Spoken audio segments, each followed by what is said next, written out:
Todos nós conhecemos a parábola do semeador, não conhecemos? Bom, essa história Jesus contou para a gente naquele tempo de uma maneira simples, né? O semeador que saiu a semear, não é isso? E foi jogando as suas sementes em tudo que era terreno, né? Desde os mais inférteis até os mais férteis, né? E logicamente que nos terrenos mais férteis, as sementes nasceram, né? Cresceram, se desenvolveram, né? E deram frutos. Aqueles solos mais inférteis, a semente às vezes nem botou as caras para fora, como diz, né? Ficou por lá mesmo.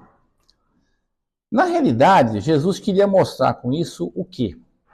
Primeiro, que ele, né, era o semeador dessas sementes, que eram as sementes da caridade e do amor, que ele trazia para a humanidade.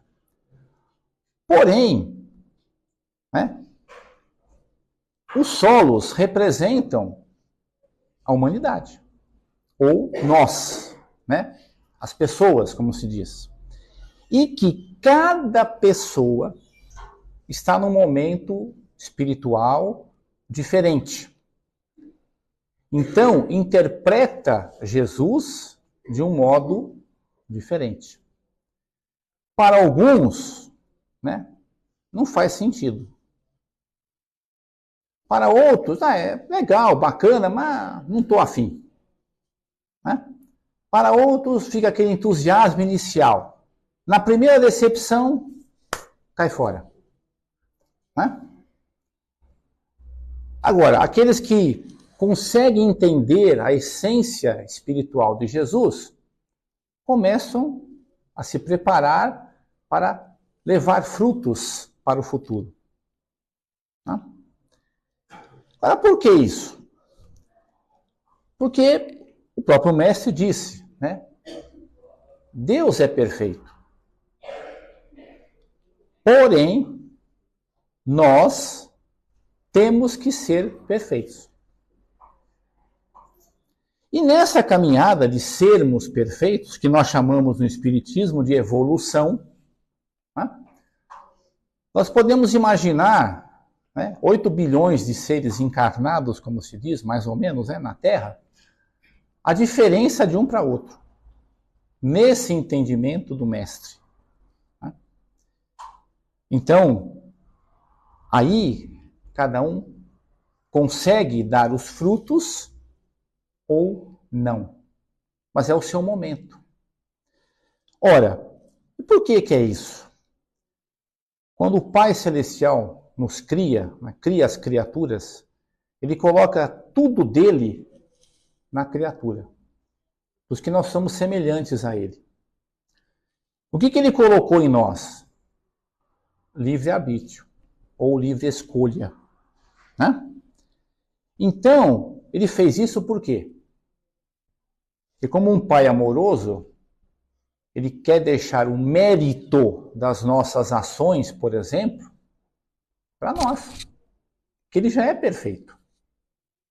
Né? Como nós não somos, então nós temos que sentir, aprender esse mérito das nossas ações. Ou a responsabilidade das ações ainda não tão meritórias assim. Então, ele deu essa liberdade da gente aprender, como nós falamos, pelo amor ou pela dor. A gente é que escolhe. Né? E tanto é que ele falou isso em outras palavras naquele tempo. A sementeira é livre. A gente pode jogar semente onde quiser, ser o semeador. Porém, a colheita é obrigatória. Então, tudo que nós vamos aprendendo com o tempo está enquadrado nessa questão aqui de Jesus, que é uma lei universal, que nós chamamos hoje de causa e efeito. Causa e efeito não é só na física lá, né, aquela tal da ação e reação, é para a vida. Tanto é que até o nosso pensamento, que por incrível que pareça é uma força criadora que nós temos, Ele é uma ação. Eu vou reagir no meio ambiente, eu vou agir e recebo de volta. Por isso que se diz semelhante atrai semelhante. Quem assiste lá os filmes, né, do André Luiz, Nosso Lar 1, por exemplo, Nosso Lar 2, todas aquelas construções que tem na pátria espiritual, tudo aquilo ali é construído como?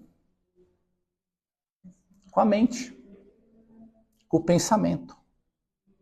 Ah, não, coisa de doido. Não é de doido. É coisa real. Nós construímos com a nossa mente. É que muitas dessas criações mentais a gente não vê, né? Mas está invisível, mas a gente sente a energia. Então, por isso que ele falou também, né? Orai e vigiai. Vigiai o quê? Os pensamentos. Para que eles não façam o quê? Nos desçam curva abaixo, como se diz, né? Até os profundos poços da depressão. Aí que tá. Porque o nosso pensamento, ele é tão, a gente fala assim, tão intenso na nossa vida, que mesmo dormindo nós estamos pensando. O espírito não para. Não é mesmo? Então aí, a gente começa, né, a refletir um pouco. Né? Quer dizer, então, que eu tenho a minha responsabilidade no que eu penso? Tenho, porque é uma força criadora. A criação divina, como diz o verbo, né? O que é o verbo? O verbo é ação. É o pensamento de Deus em ação, criando. Né? Por isso que falavam que o universo, né, para alguns cientistas, é Deus pensando. Ele está criando. Né? E nós criamos também.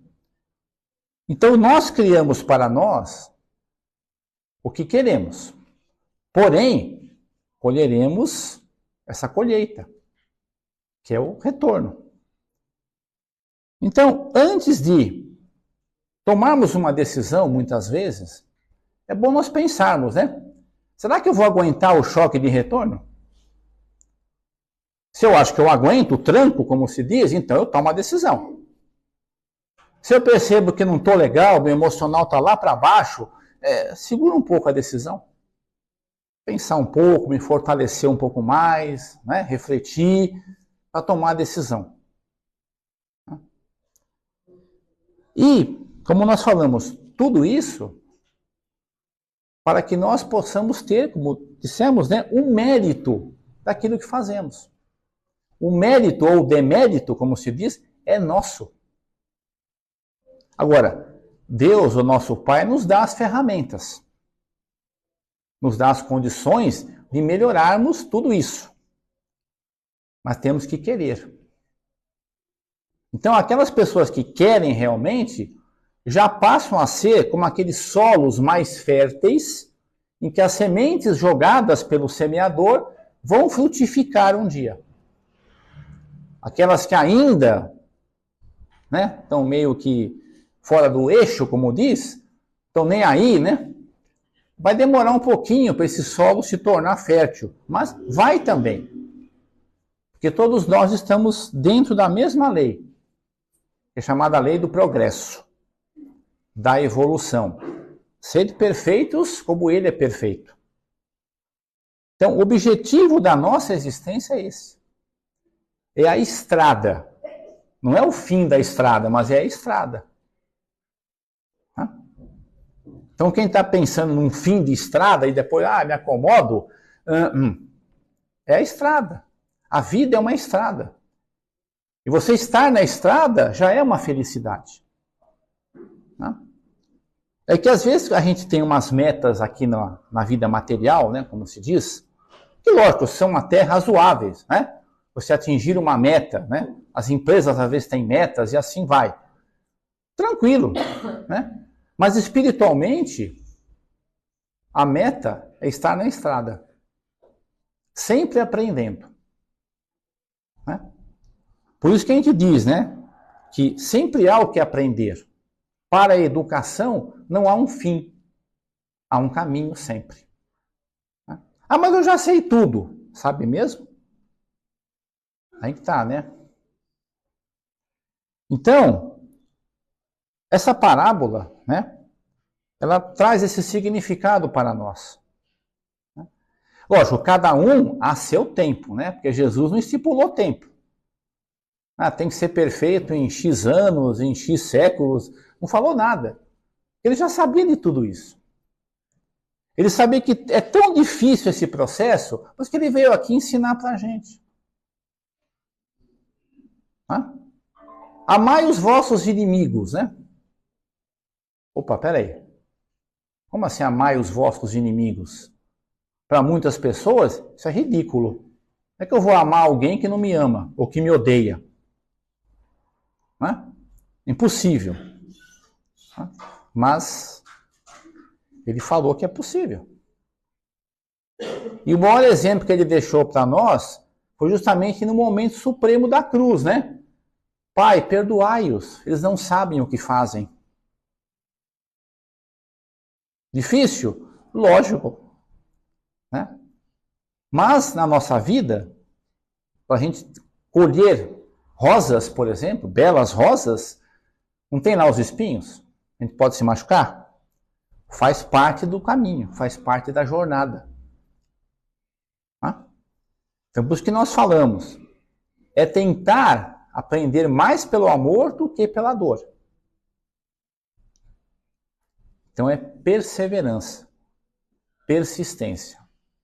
Eu não vou me transformar num ser iluminado, né, da noite para o dia. Nem desencarnando, como se diz hoje, ninguém vira santo, nem sábio. Mas apenas dá continuidade com o maior esclarecimento na sua jornada. Ou seja, é uma continuidade. Por isso que justifica Jesus. Se tivesse um fim, não justificava ele, como muita gente pensa. Né? Não justifica porque não, acaba, morreu, acabou. Né? E não, continua. Então, quem já tem no coração o senso da caridade, da tolerância, né, do perdão principalmente, entende que continua a nossa jornada. Não importa se é aqui ou na vida espiritual. Então justifica tudo que ele deixou para nós. Né? Então, essa lição é difícil de seguir. Vamos começar pelo mais fácil. O que é mais palpável para nós? O que está ao nosso alcance? A nossa saúde física, o nosso corpo físico. Por quê? Esse corpo aqui, ele é um instrumento da nossa evolução. Tanto é que ele é importante, a gente fala assim, né, a gente sabe hoje, né, através dos estudos, que do outro lado da vida tem fila para reencarnar, tá? E grande. Todo mundo quer uma oportunidade. Então, primeiramente, cuidar desse equipamento material, cuja origem é de Deus, né, faz parte desse processo. Esse aqui é um instrumento para ser bem utilizado. Agora, é claro, né, como nós falamos, né, cada um está no seu momento. Então, ele vai utilizar o equipamento de acordo com o seu momento, de acordo com o seu esclarecimento.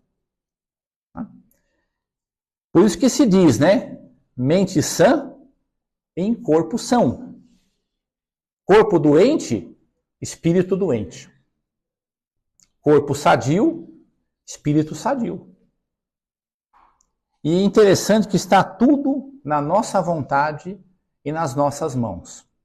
Agora, é claro, né? Há questões complexas que não se resolvem só nesta encarnação aqui.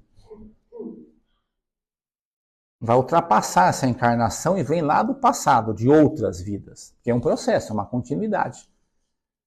Por isso que nós falamos que as questões espirituais, sejam elas tratamentos, enfim, são homeopáticos. Né? Muitas vezes o antibiótico não vai resolver a contento. Tá? Às vezes é necessário. Tem casos que é necessário o antibiótico, mas normalmente o homeopático funciona melhor. Porque a gente vai aos poucos assimilando e entendendo racionalmente o porquê de muitas coisas. Como nós procuramos ainda hoje, né, entender Jesus de uma maneira mais clara, né, mais racional, para a gente poder, realmente ele tinha razão. Né? Vou tentar praticar isso no século XXI. É possível praticar Jesus no século XXI? Sim, na essência do seu ensinamento é possível. Quem não tem um parente complexo, né? Quem é esse parente complexo? Amai os vossos adversários. Renasce no mesmo meio familiar para começar a tentar aprender pelo amor. Mas não vai dar certo. Tem que tentar. Vai dar problema? Vai dar problema, um monte de problema, mas a gente tem que tentar. E quem está buscando esse esclarecimento tem a responsabilidade maior, né, de exemplificar. Tá? Ou seja, tentar fazer com que o leão, que ainda ruge em nós, de vez em quando, né, fica um gatinho mais manso, né, e segurar, né, tentar, né, vigiar o pensamento para não acrescentar mais ainda aquilo que já vem de lá atrás, né? Ok? Porque ninguém começou do zero, viu, nessa vida aqui. Nós fazemos um cabedal aí do passado grande. Experiências, desenvolvimento intelectual, de sentimento. Ninguém perde nada. Nós só estamos dando continuidade. Né? Se não fosse assim, a humanidade estava nas cavernas ainda. Não ia desenvolver nada. Então, quem quiser, logicamente, estudar mais, gente, porque aqui a gente fala, né? Aqui é só uma pincelada, né? Percebe? Então a gente tem todo o direito e o dever, né, de buscar mais, estudar mais, porque o Espiritismo é assim, ele é democrático, tá? Ele permite que nós aprendamos por nós mesmos, ok? Está no capítulo 17 do Evangelho segundo o Espiritismo, tá? Que é intitulado Sede Perfeitos, ok?